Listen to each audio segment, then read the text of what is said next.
Just a couple of weeks ago, the Nevada Supreme Court declined to wade into a particularly spicy showdown. The Secretary of State's office had sued Washoe County for refusing to certify the results of a June primary recount. While the county did eventually back down, does the Supreme Court's non-decision here set a worrying precedent? And with election security, fraud, hacking, and perhaps most importantly, faith in the system on everyone's mind, what will Nevada be facing this November? Today on CityCast Las Vegas, we're talking with the Nevada Secretary of State, Cisco Aguilar, about all these issues and where he thinks we're headed this fall. It's Tuesday, September 3rd. I'm David Figler, and here's what Las Vegas is talking about.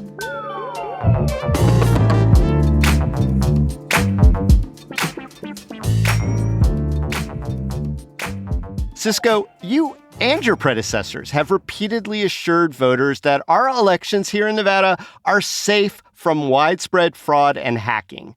How can you be sure? Look, let me just say this from the very beginning, is Nevada runs some of the most secure, safest, and accessible elections in the country. We know this from a variety of factors, right? The way the process is set up, the responsibilities of the local 17 counties across the state, the responsibilities of the state, the separation of duty between voter registration management, election management, and the actual tabulation of the votes. Votes are tabulated at the local level. That is a county responsibility. That is a duty separated from the state office. You've looked at countless number of lawsuits that have come across our legal community, including the governor's own lawsuit when he won his primary. And, you know, a couple of individuals decided that the election had fraud present in it. The governor challenged that allegation, went before court, and got a verdict of where those individuals had to pay him $250,000.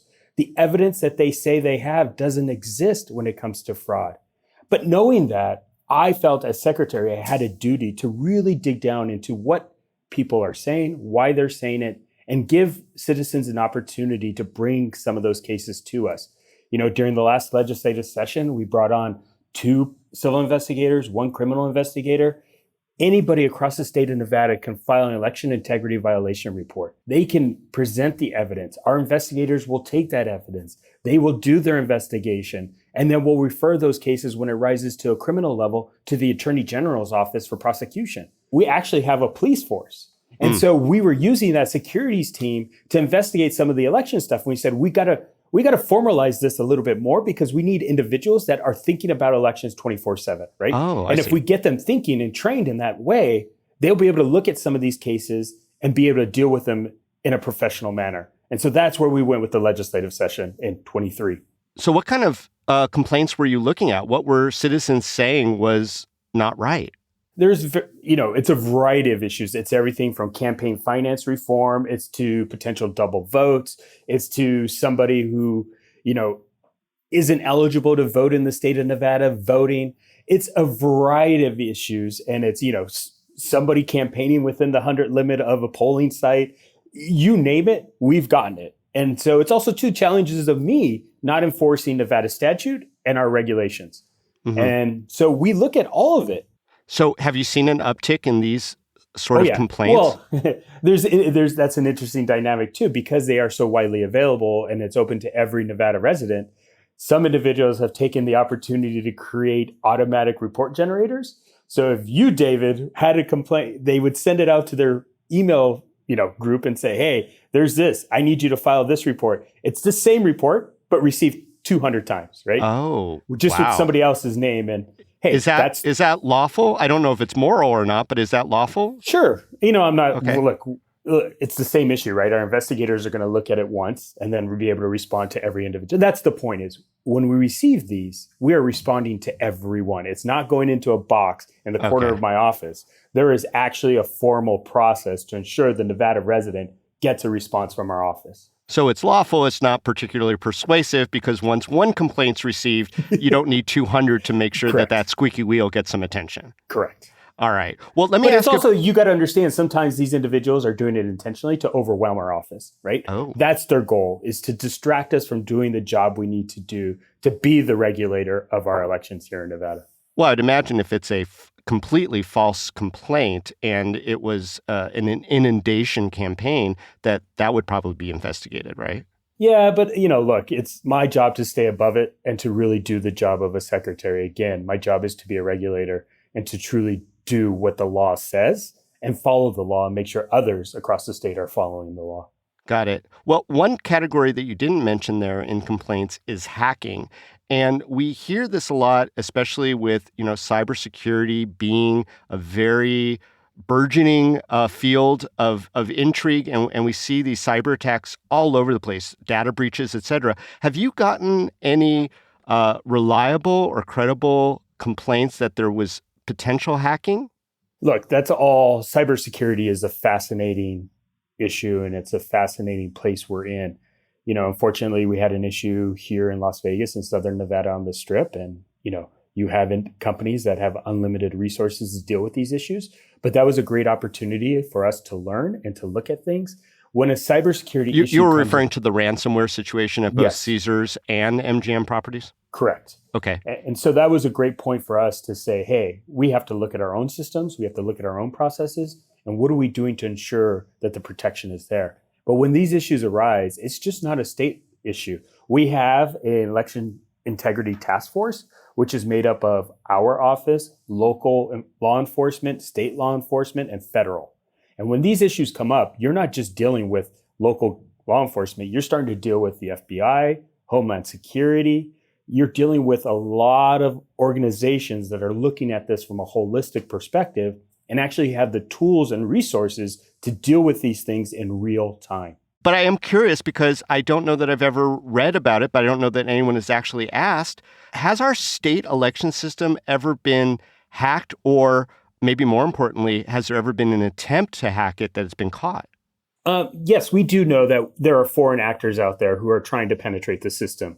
We know that exists not only in Nevada, but in other states, mostly battleground states throughout the country.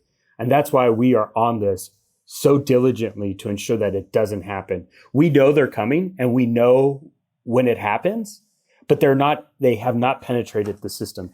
Have you found attempts here specifically in Nevada where they've tried? Oh, it happens. It's happening all the time. In every government agency, it's happening because they think that we're not protected at the standard we should be protected. And so they test those systems and they try it. And that's why I was so diligent in the new system, because I was so concerned about the systems that existed in some of our counties.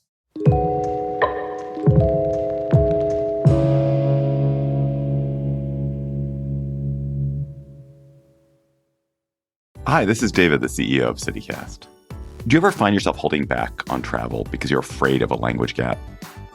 Well, mind the gap no longer, as long as you have Babbel. Babbel is the science-backed language learning app. Its 10 minutes lessons are quick and handcrafted to get you talking your new language in 3 weeks. So I was reminded in the Olympics how much I love French. I had spoken French as a kid, but it has deteriorated to nothing. But I thought I would love to take a trip back to France with my girlfriend, but I'm embarrassed because my French is at 0. And I thought, why not get on Babbel and revive my French? And it's been a joy for the past few weeks. I'd forgotten everything. I'd forgotten plurals. I'd forgotten articles, vocabulary.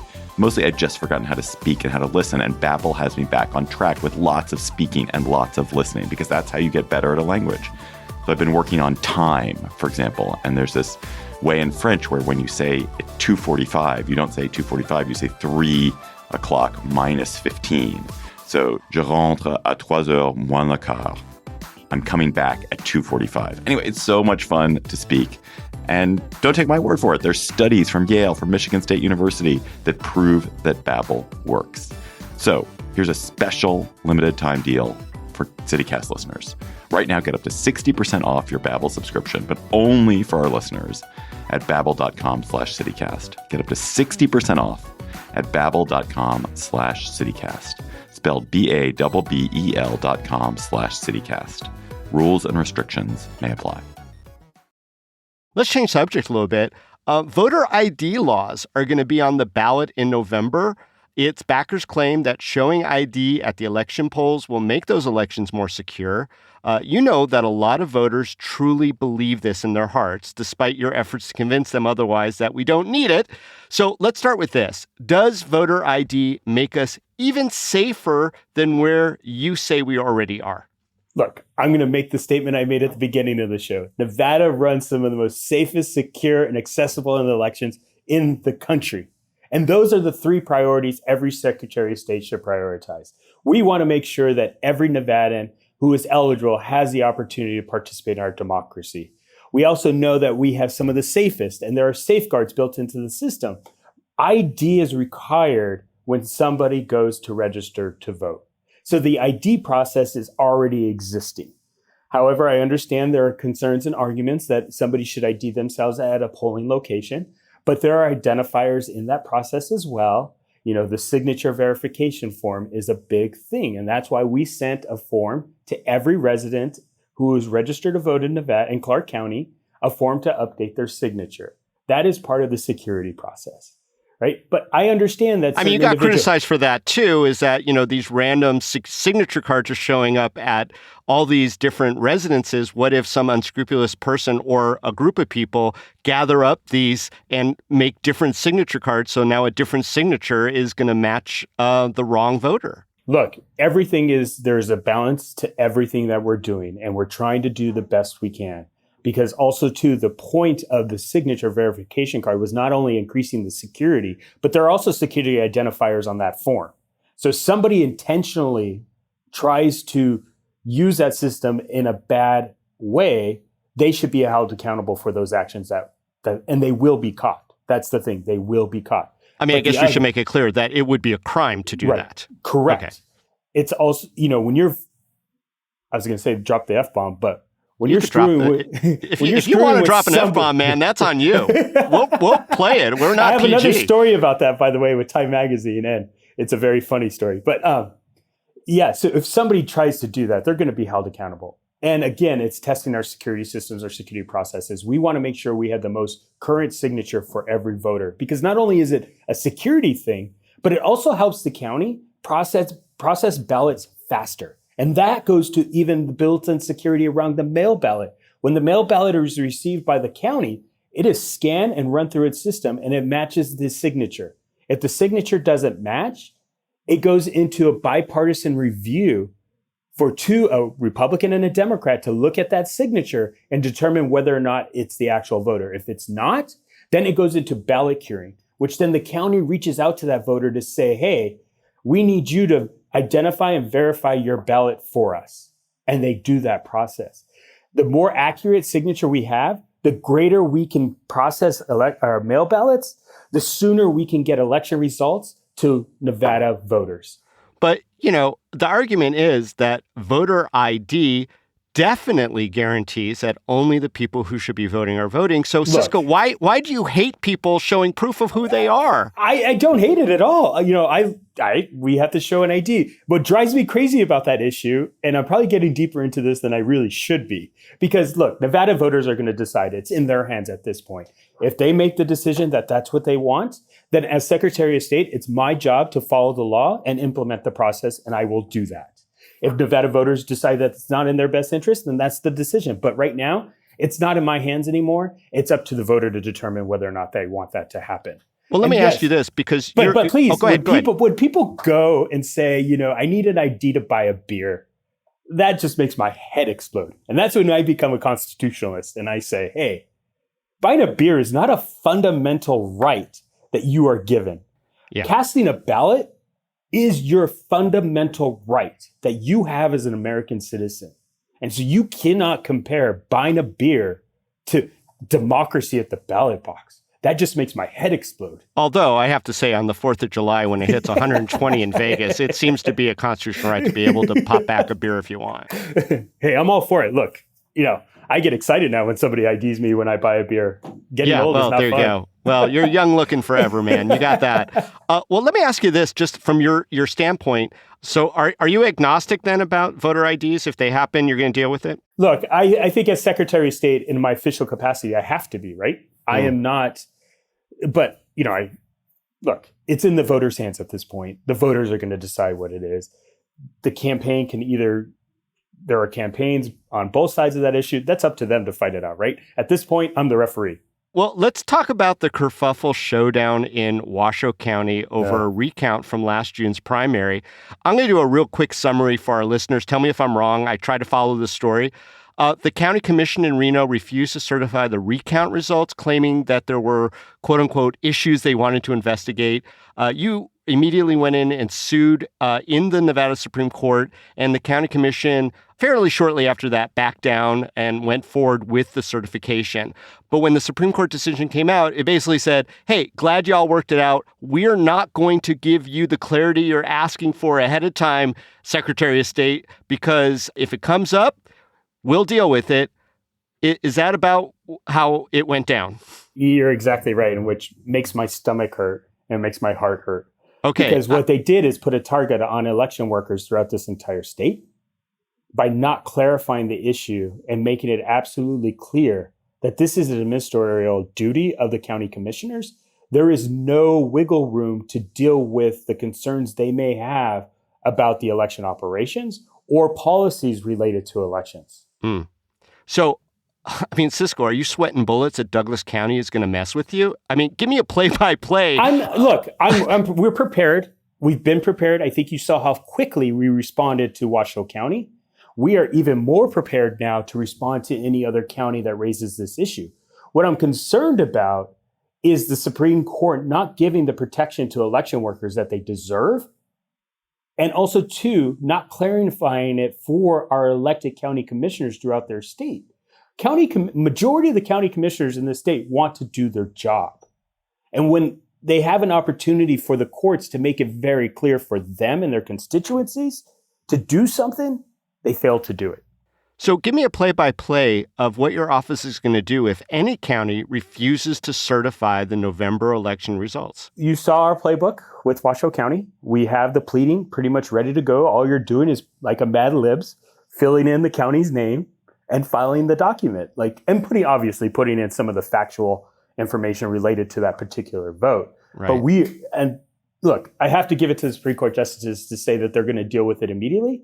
But the term immediate in my terms of running an election and election workers running an election and the definition of immediate in court terms, I think it may be a little bit different. I hope they're not.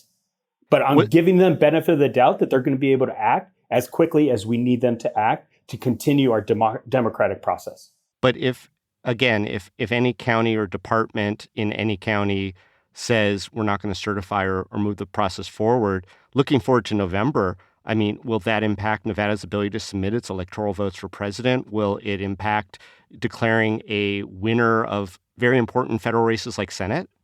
It could, but I think the fact that we are so prepared to handle this in the legal process that the Supreme Court now understands they have a duty and obligation. I spoke a few months ago to judges at the National Judicial College in Reno about how they had a responsibility to become educated about election law because they are so critical to the process now. I mentioned earlier, we have about 20 lawsuits outstanding against us over the election. Those are going to be decided by judges in this state. And hopefully they understand the election law nuances to be able to make strong rulings. We've been successful to this point. Now, successful meaning, have you lost a single one yet?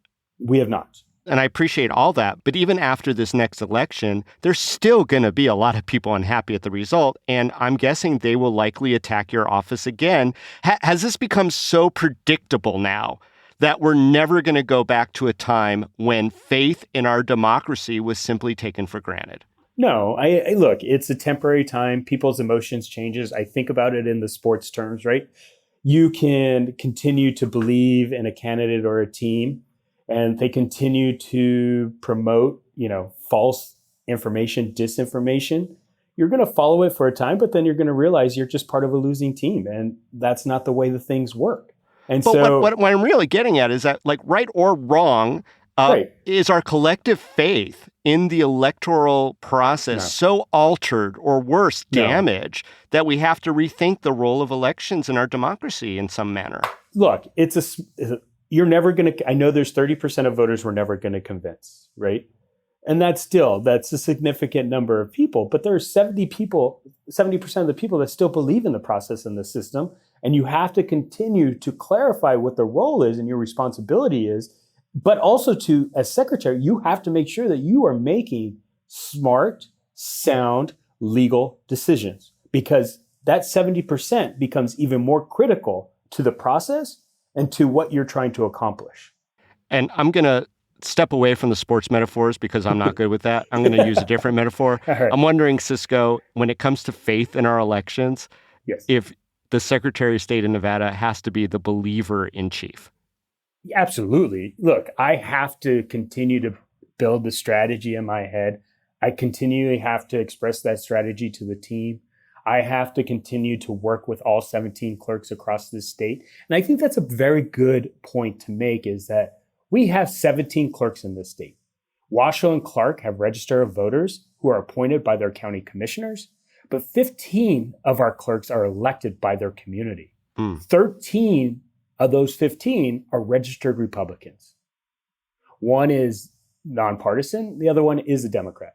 But in these communities, when you have 17 clerks collectively making decisions with the Secretary of State, they're doing it based off of the law and their experience and who they are as people. They are wonderful people who are serving our community during a very tough time. Well, and such a tough time that a lot of people have resigned and chose Yes. not to be part of the process anymore. How does that make you feel? It's scary. I mean, because 11 of our 17 clerks are new to the process. 2 of those 11 have already cycled out in the last 6 months.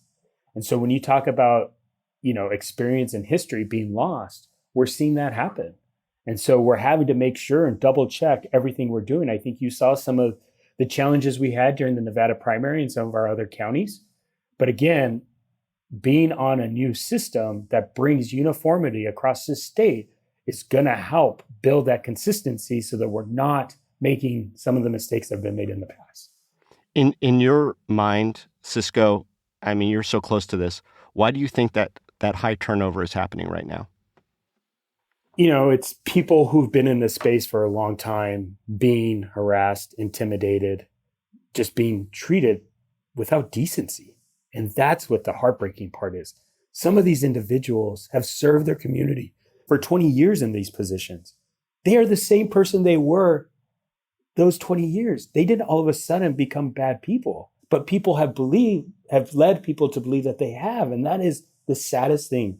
We have lost decency in part of this process.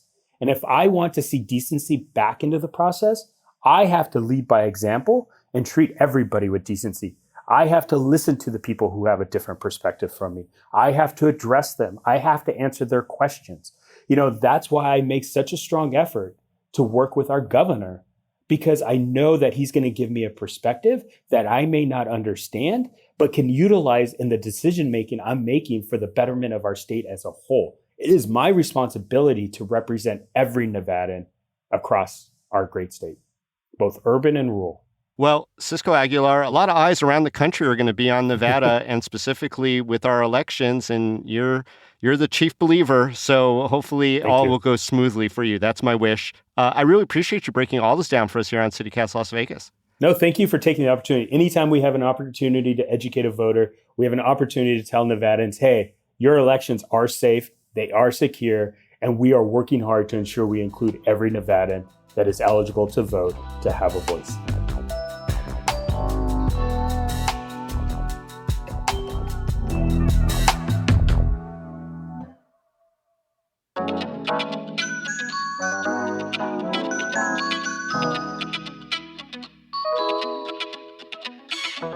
And that's all for today here on CityCast Las Vegas. If you enjoyed the show, go tell a friend. You can rate our show, leave us a review, and subscribe to our morning newsletter. We'll be back tomorrow morning with more news from around the city. Till then, stay lucky.